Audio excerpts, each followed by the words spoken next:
आप सभी का माई वे ऑनलाइन क्लासेस में स्वागत है। इस एजुकेशनल वीडियो क्लास में हम आपको हिंदू धर्म के उपसंप्रदाय वैष्णव धर्म या भागवत धर्म के बारे में विस्तार से बताएंगे। भारतीय इतिहास एवं संस्कृति के अंतर्गत आने वाले इस विषय से सभी परीक्षाओं में प्रश्न पूछे जाते हैं। भागवत धर्म, इस टॉपिक में हम ये जानेंगे कि भागवत धर्म के प्रवर्तक कौन हैं। इसके अलावा भागवत धर्म के अन्य नाम कौन कौन से हैं।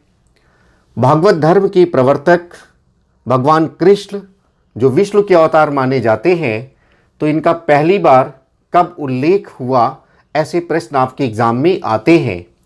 भागवत धर्म का प्रचार प्रसार कैसे हुआ, कब हुआ, कहाँ हुआ, यहाँ से प्रश्न बनते हैं।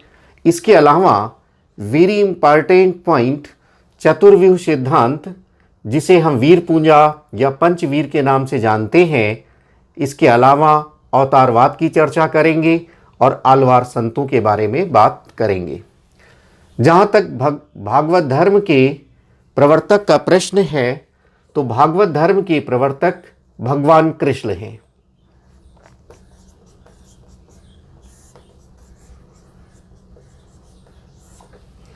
भगवान कृष्ण को उनके भक्त भगवत कहते थे। भगवत का अर्थ होता है पूज्य, और भगवत की पूजा होने के कारण भगवत अर्थात कृष्ण प्रधान आराध्य देव होने के कारण यह धर्म भागवत धर्म कहलाया। भगवान कृष्ण जिस कबीले से थे उसका नाम पूछा जाता है। उस कबीले का नाम था वृषली। वृषली कबीले के थे, और जिस वंश के थे उसका नाम था सात्वत। तो भगवान कृष्ण वृषल कबीले के थे, याद रखना है। आपसे पूछा जाता है किस वंश के थे, तो सात्वत वंश के। अगले पॉइंट पर आएंगे, अन्य नाम।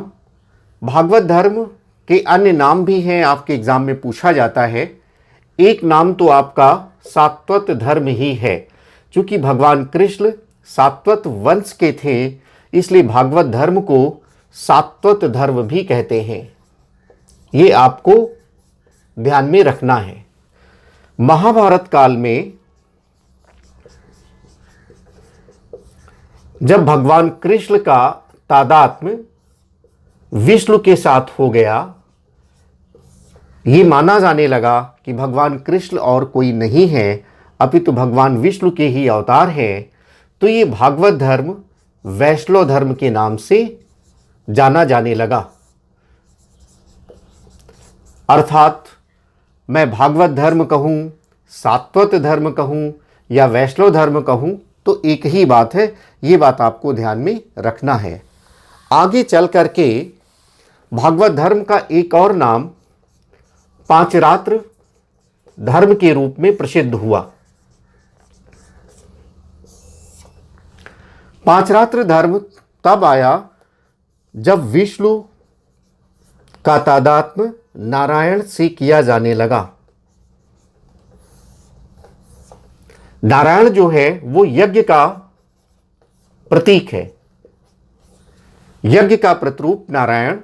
तो जब नारायण से किया जाने लगा, तो ये धर्म पांचरात्र धर्म कहा जाने लगा, क्योंकि नारायण के जो उपासक हैं उन्हें पांचरात्र कहा जाता था। नारायण के उपासकों को पांचरात्र कहने के कारण यह धर्म पांचरात्र धर्म के नाम से जाना जाने लगा। कुछ विद्वान यह भी मानते हैं कि भागवत धर्म में पंचवीरों की पूजा होती है। पंचवीरों की चर्चा अभी हम आगे करेंगे। पंचवीरों की पूजा होने के कारण यह धर्म पांचरात्र धर्म के नाम से जाना गया। तो पंचवीरों की चर्चा अभी हम आगे करेंगे। तो जहाँ तक अन्य नामों का प्रश्न है, तो भागवत धर्म के अन्य नाम हैं सात्वत धर्म, वैष्णव धर्म और पांचरात्र धर्म। ये आपके एग्ज़ाम में पॉइंट पूछे जाते हैं, आपको सब अपने नोटबुक में नोट करना है। विष्णु का सर्वप्रथम उल्लेख कहाँ हुआ, ऐसे प्रश्न आते हैं। भागवत धर्म चूंकि विष्णु पर आधारित है, वैष्णव धर्म के नाम से जाना जाता है, तो ये प्रश्न बड़ा ही स्वाभाविक बनता है। विष्णु का जो सर्वप्रथम उल्लेख है वो ऋग्वेद में बहुत पूछा जाता है, इसको नोट करेंगे। ऋग्वेद में है और ऋग्वेद में विष्णु को आकाश का देवता कहा गया है। आकाश का देवता यानी ये सूर्य के क्रियाशील रूप का प्रतीक है। इसके अलावा एक और पॉइंट आता है कि छांदोग्य उपनिषद में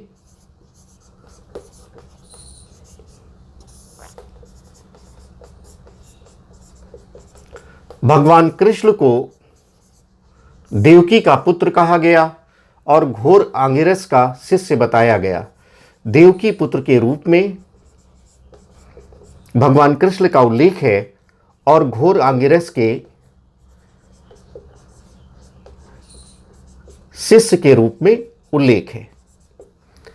तो भगवान विष्णु का ये पॉइंट बहुत ही इंपॉर्टेंट है। ऋग्वेद में उल्लेख हुआ। जब आप बहुत बड़े एग्जाम्स देते हैं, पीसीएस लेवल तक जाते हैं प्रारंभिक परीक्षा में, तो इस प्रकार के फैक्ट पूछे जाते हैं। इसके बाद प्रचार प्रसार की जहाँ तक बात है, तो जैसा अभी हमने उल्लेख किया कि ऋग्वेद में ही भगवान विष्णु की चर्चा है। इसके बाद जो प्रचार प्रसार है वो मुख्य रूप से भागवत धर्म का मौर्य काल के बाद दिखाई देता है। जो मुख्य प्रचार प्रसार है वो मौर्य काल के बाद। शुंग काल में एक तथ्य है, मौर्य काल के बाद जो आता है मौर्योत्तर काल में, कि एक यवन राजा था और उस राजा का नाम था एंटियाल्कीडस। इसका जो तक्षशिला में, ये फैक्ट बहुत ही इंपॉर्टेंट है, आप नोटबुक में नोट करेंगे। तक्षशिला में जो इसका राजदूत था, जिसका नाम बहुत पूछा जाता है, हेलियोडोरस,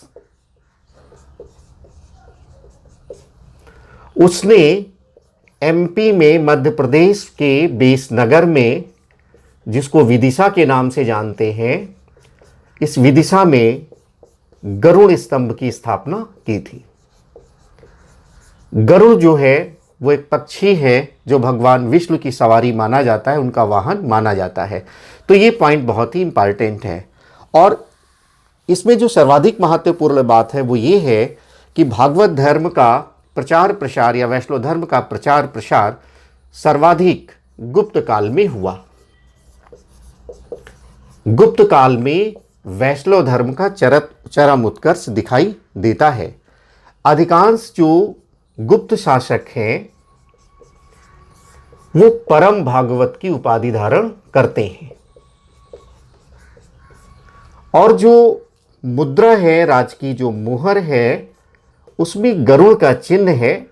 गुप्त काल की जो शाही मुद्रा है उसमें गरुड़ का चिन्ह है। ये बात गुप्त काल में बहुत सारे वैष्णव धर्म के मंदिर भी बने।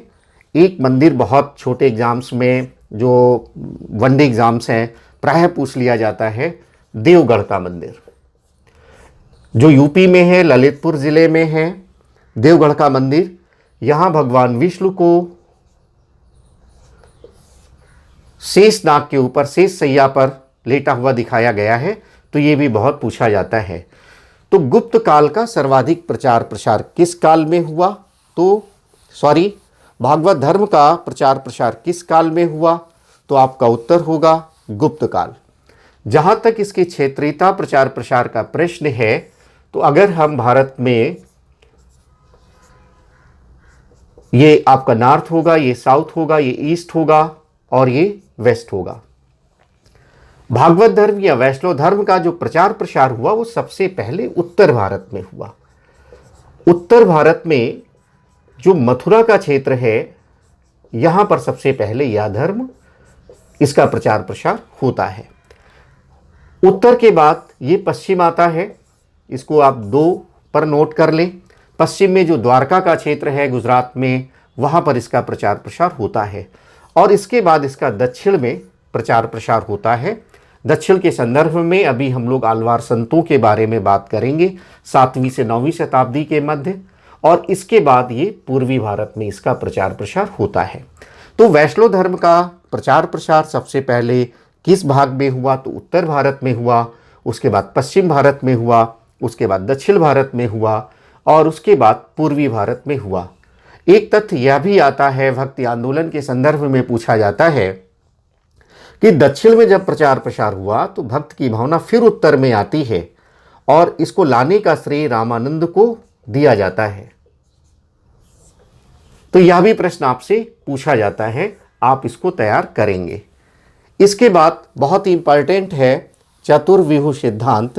तो चतुर्व्यूह सिद्धांत में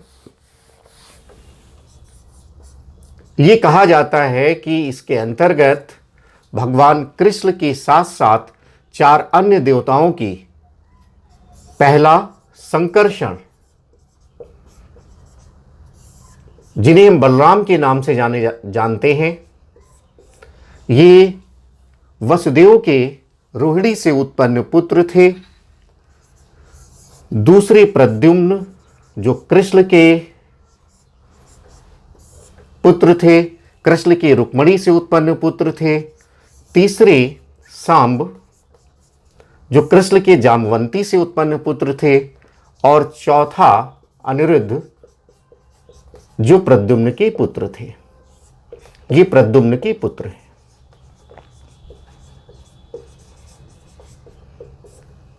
तो चतुर्व्यूह सिद्धांत में ये 4 देवता हैं जिनकी पूजा होती है, और भगवान कृष्ण के साथ साथ ये 5 हो जाते हैं, इसलिए पंचवीर के नाम से भी जाना जाता है। तो वीर पूजा आपसे पूछा जाए तो यही बात आपको ध्यान में रखना है। पंचवीरों में वासुदेव कृष्ण के साथ साथ संकर्षण, प्रद्युम्न, सांब, अनिरुद्ध, ये 5 आपको याद रखना है। तो ये बहुत ही इंपॉर्टेंट पॉइंट आपका हो जाता है। ये भी पॉइंट कई बार पूछा गया है कि बलराम को अन्य किस नाम से जाना जाता है, तो वो आपका उत्तर होगा संकर्षण। एक और प्रश्न बनता है कि इन 4 देवताओं में या पंचवीरों में किसकी पूजा कम होती है या नहीं होती है, तो उसका उत्तर होगा सांब। सांब ईरानी सूर्य परंपरा से संबंधित थे और निम्न कुल की माता से जन्म लेने के कारण इनकी प्रायः पूजा नहीं की जाती थी। यह भी आपके लिए इम्पॉर्टेंट है, आप इसको नोट करेंगे।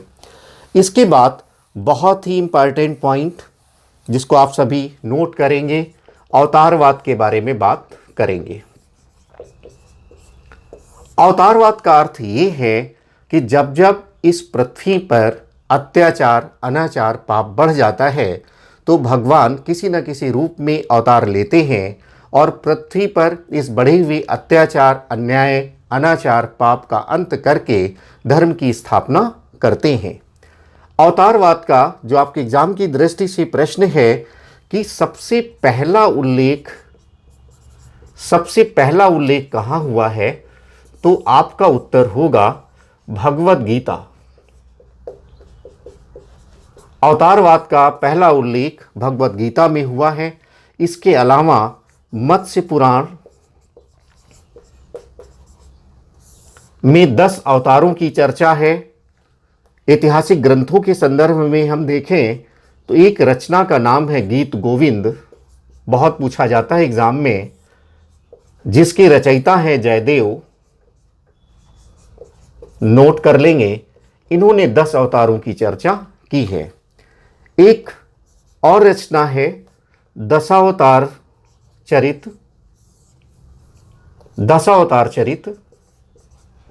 ये क्षेमेंद्र की रचना है और इसमें भी 10 अवतारों की चर्चा की गई है। यहां पर एक प्रश्न आपको और जानना है, आपसे पूछते हैं परंपरागत दृष्टि से विष्णु के कितने अवतार हैं, तो आपका उत्तर होगा 24। लेकिन इसमें से जो प्रमुख अवतार हैं वो 10 अवतार माने जाते हैं। तो परंपरागत दृष्टि से विष्णु की कितने अवतार हैं? 24 अवतार हैं। लेकिन प्रमुख अवतार कितने हैं? 10 अवतार हैं। इन 10 अवतारों की चर्चा मत्स्य पुराण में है, इम्पॉर्टेंट। गीत गोविंद में है, जयदेव की रचना है, इम्पॉर्टेंट। 10 अवतार चरित में है, क्षेमेंद्र की रचना है, इम्पॉर्टेंट। तो ये पॉइंट नोट करेंगे। अब हम लोग ये बात करेंगे कि इन 10 अवतारों में कौन कौन से देवता आते हैं। तो सबसे पहला जो अवतार है, इनको क्रम से हम लिखेंगे, आप अपने नोटबुक में इनको नोट कर लेंगे। पहला जो अवतार है वो मत्स्य अवतार है। मत्स्य का मतलब मछली। भगवान विष्णु ने मत्स्य का रूप धारण किया था, सबसे पहला जो अवतार है।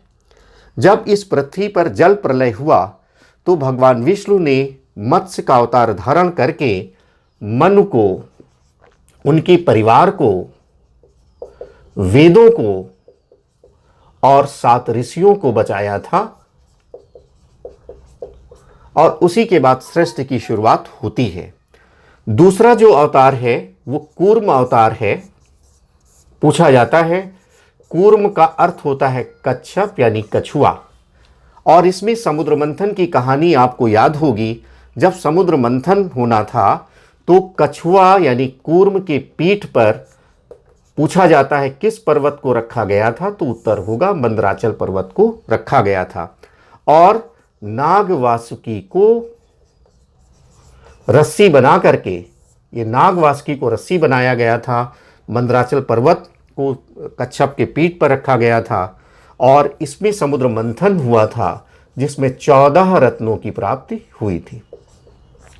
कितने रत्न? 14 रत्न। पर्वत का नाम क्या था? मंदराचल पर्वत। रस्सी किसे बनाया गया? नाग वासुकी को। तो यह भी इंपॉर्टेंट हो जाता है एग्जाम की दृष्टि से, आप याद करेंगे। तीसरा जो अवतार है वो सूकर अवतार है। सूकर अवतार का मतलब ये है कि वाराह अवतार के रूप में भी जाना जाता है। और इसमें एक राक्षस था जिसका नाम था हिरण्याक्ष।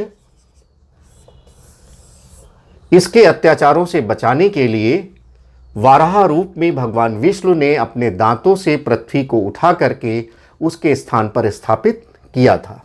तो आपसे पूछा जाता है, पीसीएस में भी यह प्रश्न पूछा गया है कि कौन से देवता ने अपने दांतों से उठा करके पृथ्वी को स्थापित किया था, तो वो है सूकर वाराह देवता। इसके बाद नृसिंह अवतार, नाम से स्पष्ट है, नृ का मतलब नर, सिंह का मतलब शेर।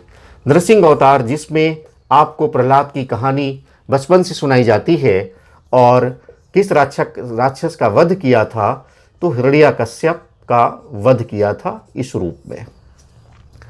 इसके बाद एक अवतार बहुत इंपॉर्टेंट है, वामन अवतार। वामन का मतलब होता है बौना। बौने के रूप में भगवान विष्णु ने जन्म लिया और इसमें बलि नामक राक्षस से भगवान विष्णु ने 3 पग भूमि मांगी और 2 पग में ही उन्होंने आकाश और पृथ्वी को नाप लिया और पाताल को छोड़ दिया। तो ये अवतार था वामन अवतार। इसके बाद आप बहुत प्रसिद्ध अवतार है परशुराम भगवान का, आप जानते हैं। इसके बाद राम अवतार, कृष्ण अवतार और जो अंतिम अवतार हुआ वो बुद्ध का अवतार हुआ। ये अंतिम अवतार है जो ले चुके हैं, जो हो चुके हैं। जयदेव की रचना गीत गोविंद में ये कहा गया कि भगवान विष्णु ने जीवों पर दया करने के लिए बुद्ध का अवतार धारण किया। यहाँ पर बुद्ध लिख लेंगे, महात्मा बुद्ध जिनको आप पढ़ते हैं। और भविष्य में जो 10वां अवतार होने वाला है वो भी आपके लिए इंपॉर्टेंट है। 10वां अवतार है कल की अवतार, जिसमें ये कहा गया कि कलयुग के अंत में भगवान विष्णु एक सफेद घोड़े पर आरूढ़ होकर एक प्रज्वलित खड्ग यानी तलवार लेकर के वो जो अत्याचार है, अनाचार, उसका अंत करेंगे और फिर से स्वर्ण युग की स्थापना करेंगे। तो ये 10वां अवतार जो भविष्य में होने वाला है। 10 अवतार आप क्रम से याद रखेंगे। मत्स्य अवतार, कूर्म अवतार, सूकर अवतार, नृसिंह अवतार, वामन अवतार, परशुराम अवतार, राम अवतार, कृष्ण अवतार, बुद्ध अवतार और अंत में कल के अवतार ये आप याद करेंगे, आपके एग्ज़ाम के लिए बहुत ज़रूरी है। इसके बाद हम लोग वैष्णव धर्म से संबंध रखने वाले आलवार संतों की बात करेंगे। यहाँ से भी प्रश्न आपके पूछे जाते हैं।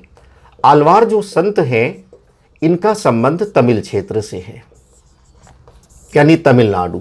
ये तमिल संत हैं और आलवार का जो अर्थ होता है वो अर्थ होता है ज्ञानी व्यक्ति।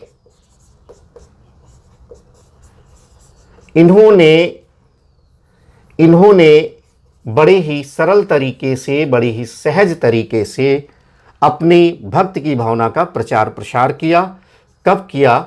7वीं से 9वीं शताब्दी के मध्य, यह भी पूछा जाता है। तो आलवार संतों का संबंध वैष्णव संतों से है। वैष्णव संतों को तमिल में क्या कहा जाता था? आलवार संत। जब हम शैव धर्म के बारे में बात करेंगे तो नैनारों की भी चर्चा करेंगे। जो शिव को मानने वाले तमिल संत थे वो नैनार कहे जाते थे। ये वैष्णव धर्म की मैं बात कर रहा हूँ, तो आलवार संत की चर्चा हम करेंगे। तो इसके बाद आलवार संतों में अनेक संत हुए, लेकिन 12 प्रमुख है, ये भी आपके एग्ज़ाम में पूछे जाते हैं। और इनमें बहुत सारे नाम जो बहुत ही महत्वपूर्ण है, आप उनको याद कर सकते हैं। कभी कभी लोअर पीसीएस तक के एग्ज़ाम में ऐसे प्रश्न आ जाते हैं। जैसे पोईगई नाम के एक संत हुए हैं, पूडम नाम के एक संत हुए हैं, पे नाम के एक संत हुए हैं, तिरुमलिसई